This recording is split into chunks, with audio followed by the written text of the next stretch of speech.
everyone. My name is Niavo Landihajaina R, and today I will share you a topic, an important topic, carbon credit project and development in Africa. I'm a sustainability consultant. I've worked for 5 years as a certification officer, and then I have supported different carbon credit projects, and mainly related to certifications. I've managed a worldwide project, so today I want to share you an important topic, and I think you will get some important fields that you can use in your daily life or in your future work related to agriculture, environment, and climate change. The topic I will share today is the carbon credit project and development in Africa. Let me start by a brief introductions to share you what we will see in this topic. So actually, when we talk about environmental sustainability, we can talk, and it's important that we are talking for a carbon credit market, and this carbon credit market has often been linked to a global chess game where different countries strategically move to mitigate climate change while promoting economic growth. So when we talk about carbon credit, there is a relation to climate change and also economic growth, and we cannot divide all of these important points. For Africa especially, the carbon credit market presents both significant opportunities and challenges. With a rate of legal instruments and advocacy, Africa can turn the tide in its favor, ensuring sustainable development and equitable benefits for its purpose. That's what I will share with you today, because Africa has different opportunities, but there are challenges, and to face these challenges, I will share you some strategies that we can use and we can deal with the carbon credit project. The plan of my presentation is first give you some background regarding carbon credit and also some market related to carbon credit. What are the opportunities, especially in Africa, and the challenges, and finally I will share some future strategies that we can use in this carbon credit market.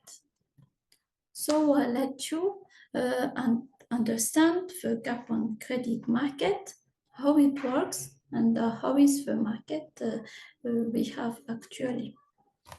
The first carbon credit is an equivalence measure used in the fight against climate change.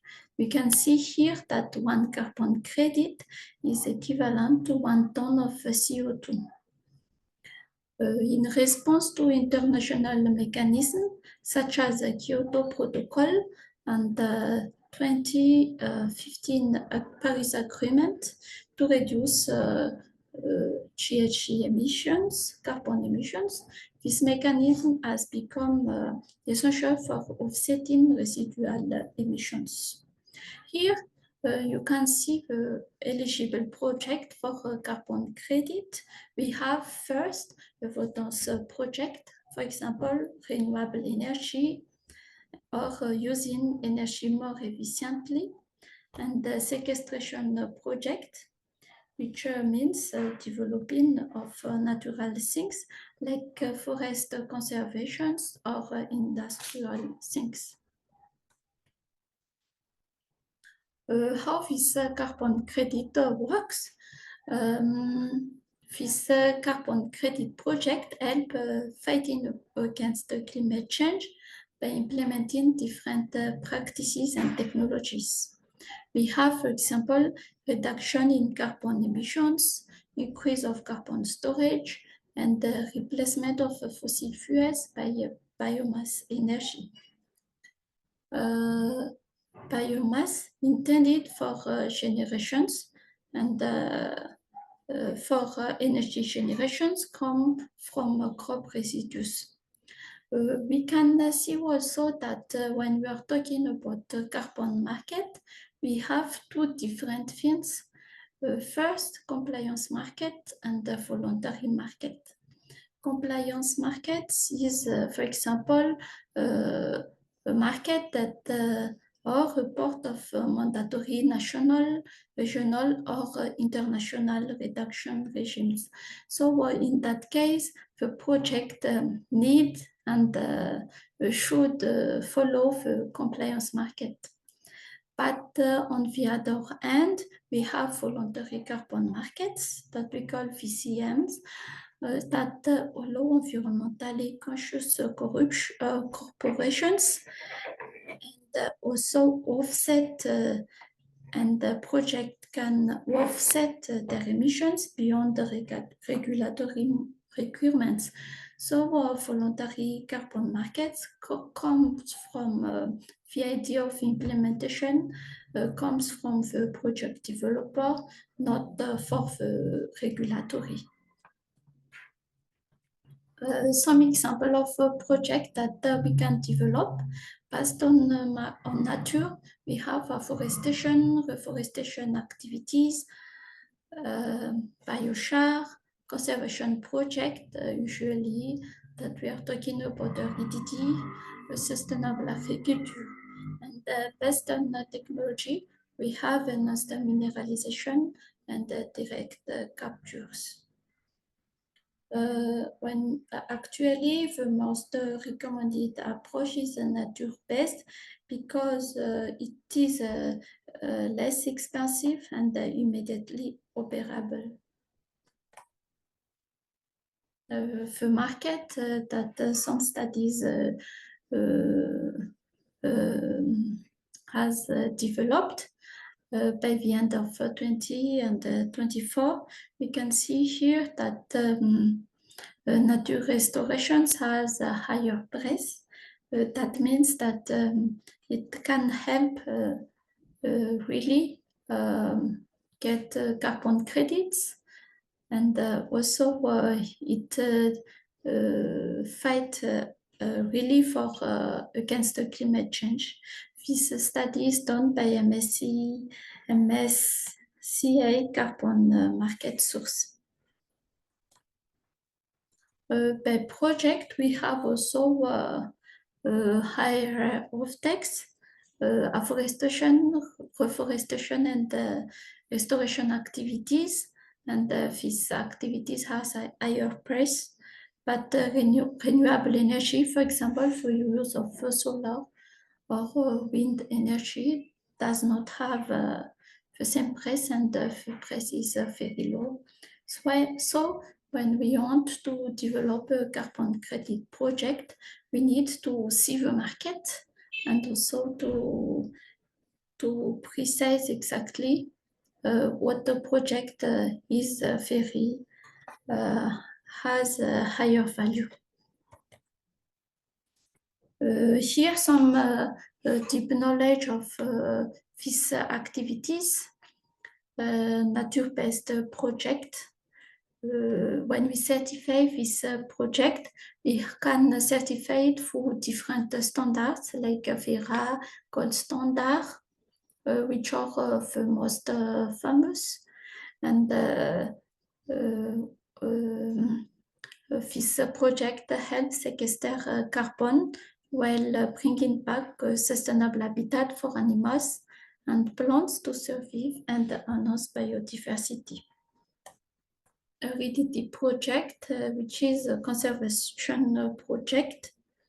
The goal of this is to conserve forest and ensure sustainable management of degrading forest. So in that case, forest needs to have some history of degradations, otherwise it cannot be eligible for this project. Improve forest management. It's the goal of this is to convert the logged forest to protected forest and to reduce carbon emissions. Before the implementation of a project, the trees are logged annually according to a valid and verifiable government-approved timber management plan. Here we can see what are the most important things for this carbon credit project, and especially when we are talking about the carbon market. First, carbon market is a regulated system that involves jurisdictions that allow countries and companies to trade permits and rights to produce a specific amount of carbon dioxide emissions. Carbon credits allow its owner that we are talking here is a project developer to emit 1 carbon of CO2 or a ton other greenhouse gases per credit. And carbon credits are frequently confused with permits, but they vary with that credits and fully independent of validation of emission reduction initiatives, carbon offsetting. Other point, most important, is also when we are doing a reforestation project, it involves planting trees to restore degraded areas, and some carbon offset initiatives differs by compensating landowners to preserve existing forest. Let's see how actually the case of Africa, the opportunities that Africa can get from this carbon credit project and their implementation. First, let's see what is the benefits of a carbon credit project. A carbon credit project, as I was talking, help fight about climate change.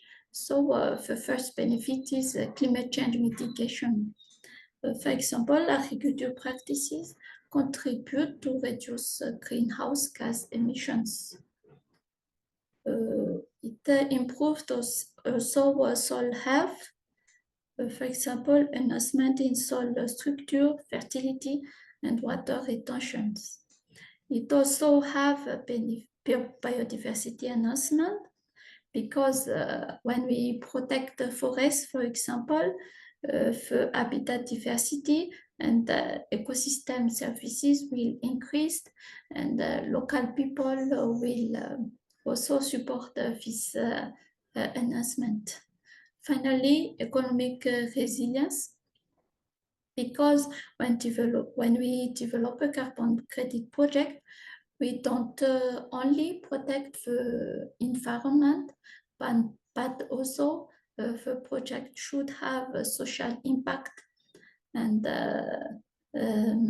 for example, financial benefits through improved yields and market opportunities, especially for local people and people living around the project area. When we talk especially for Africa, actually Africa contributes about 4% of global greenhouse emissions. Yet it is disproportionately affected by climate change impact. So, such rise in sea levels that are displacing coastal communities and the prolonged growth that threaten agriculture productivity. This means also that Africa benefits from unique positions within the carbon market, with the potential to generate significant carbon credits through sustainable projects, because the CO2 emissions is very low. We have different opportunities for forest and nature development project. That's why we have in Africa this high potential. The main issue is the funds, because we don't have enough funds to develop this project and carbon credit project. The cost of the implementation is very higher. That's why in Africa it's important to have funds, and if we have funds, we can boost economic growth from this carbon credit project, and also make a transition to clean energy and the net zero development. An example of that is according to SP Global. Achieving this target in sub-Saharan Africa alone will require about an estimation of 1.7 ton dollars by 2030. Another benefits that Africa have is also reforestation and afforestation initiatives across Africa, such as Great Wall project can restore 100 million hectares of degraded land by 2030, and this project will sequester various carbon.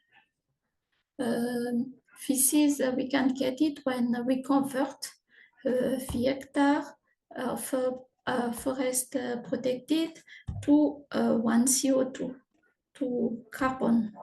This is not only combats desertifications, but also creates sustainable livelihoods by providing employment opportunities and enhancing food security for local people.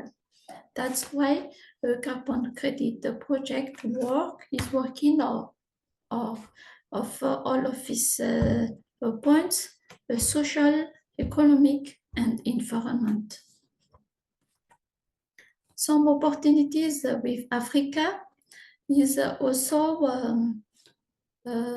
Africa currently generates about 2% of its renewable energy potentials. Africa also have solar power plants, wind farms, and hydroelectric projects to provide electricity to over 600 million people who still lack access to electricity. Renewable energy cannot be done or implemented in a renewable energy project, cannot be implemented in developed countries, but they have higher potential in developing countries like Africa. So if we use this renewable energy for carbon markets, Africa can significantly transform these situations. So help people getting energy, renewable energy, but at the same time fight about the climate change. Another example is South Africa's renewable energy, which is an independent power producer procurement program, and the project has attracted over this amount of money in investment, and also we can see that this project had higher potential in Africa. But what are the challenges if we develop carbon credit project in Africa? There are some most important challenges that we can share. First, lack of enable policies. because many African countries do not have adequate policies to effectively support carbon markets. Because these policies support environment of carbon market growth, and in Africa, these policies are not really developed. Uncoordinated ecosystems, the carbon market ecosystem in Africa is not really coordinated and lacks essential market informations. Africa has also high risk due to limited long-term visibility. For example, buyers and investors are not really certain surrounding long-term policy stability in African countries. And this creates a high-risk environment that discourages investment and participation in carbon projects. There is no standardized processes for rating or assessing the carbon credits benefits in Africa. And finally, there is insufficient local verification and validation capacity. This fifth point is really important because when you develop a carbon credit project, there should be a verifications and a validation on site by VVP. We are calling it VVP, and this is not really located in Africa, and there is no lack of expertise for that. So project should ask for other VVPs to do the audit. So Africa really rely on international bodies for these validations, but this is really costly and consume any time. When we are talking about the carbon market, there are also different issues. For example, the exploitation risk, because in Africa, natural resources without fair compensations and perpetuating economic imbalances. This is the main issues the carbon market fight in Africa. And the questionable effectiveness, there is skepticism about whether carbon offsets lead to actual emission reduction or not, because companies in developed countries allow polluters, but to fight against that, they will need to buy carbon credits, and the system is not really insured. Finally, governance and transparency issues. A lack of a robust regulatory framework could lead to corruptions and mismanagement, with the benefits failing to reach local communities.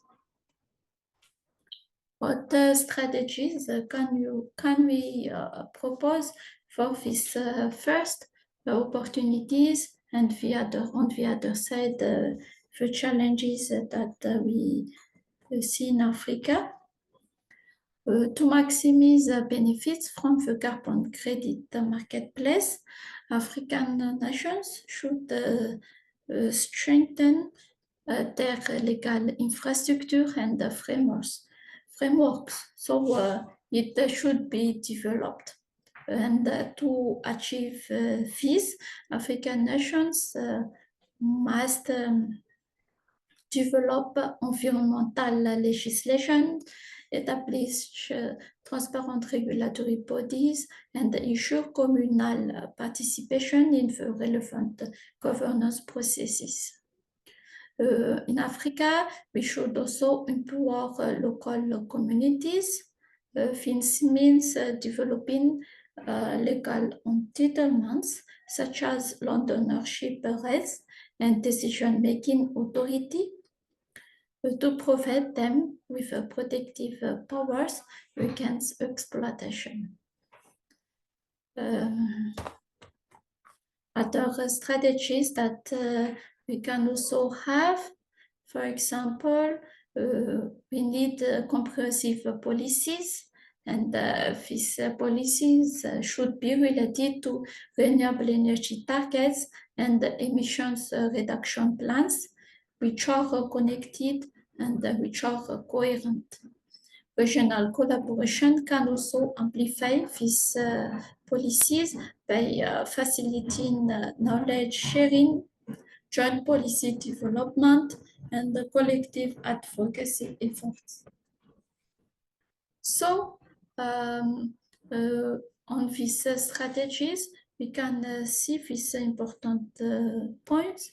African countries must actively engage with key development partners like United Nations Development Programme to offer and to develop this carbon market.